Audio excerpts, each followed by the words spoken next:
Hello, I am Kira and I am going to be demonstrating some classroom management skills. And so the first one I want to talk about is how I would start and stop the class. So to start the class for an activity, I would use the words ready, set, go. And to stop the activity, I would clap my hands in a rhythm, so something like maybe, and then I would have the kids stop and look at me, being the teacher, and repeat the clap back. So this shows if they're paying attention, if they can repeat the rhythm clap that you just did. And I would use both these techniques because I want to work with children between the ages of 3 and 5.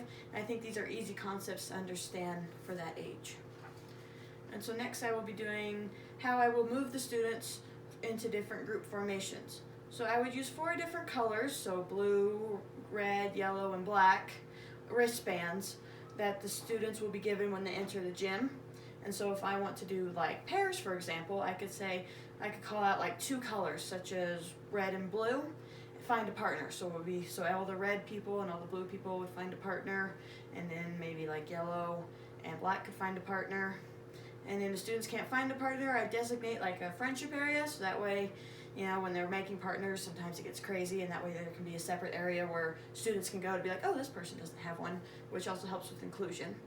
And then for groups of 5, I would say, all right, find 1 of each color plus 1 all together. And then to divide the class in half, the teacher would call out 2 color groups to join together, such as red and blue, or yellow and black. So next I want to demonstrate how I would deal with different types of behaviors. So positive, acceptable behavior, as well as negative and disruptive behavior. So first I'll talk about how I will increase acceptable behavior. So when students are following the rules or expectations, first I will make sure that I'm modeling what I would like them to do, like saying please and thank you often, and make sure that I'm using an appropriate level of speech when I'm talking to them, so that way they don't get too loud, because the teacher should be the best model. And then I will always give feedback of acceptable behavior, always saying that, oh, you did good, you know, trying this new ball bouncing activity, or you did so good on your time with your sprint races. And then with working with young children, giving them opportunities to show responsibility is very important. So how I would decrease unacceptable behavior is when students are not following rules or expectation. First offense would be quietly dealt with at the child's level, so getting down at their level.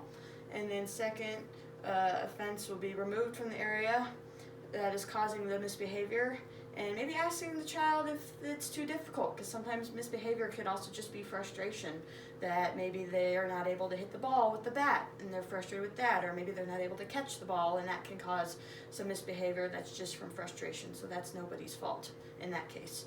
And then the third offense, the student will go to a quiet area, we'll call it like the quiet zone, for 1 minute with a visual timer and with a sound that would go off when it's done. And so when the timer goes off, the children may resume the activity if they'd like, or if they feel like they need a little bit more time, the student can stay in a little longer. So that is my thoughts on classroom management. I hope this helps, and thank you for watching.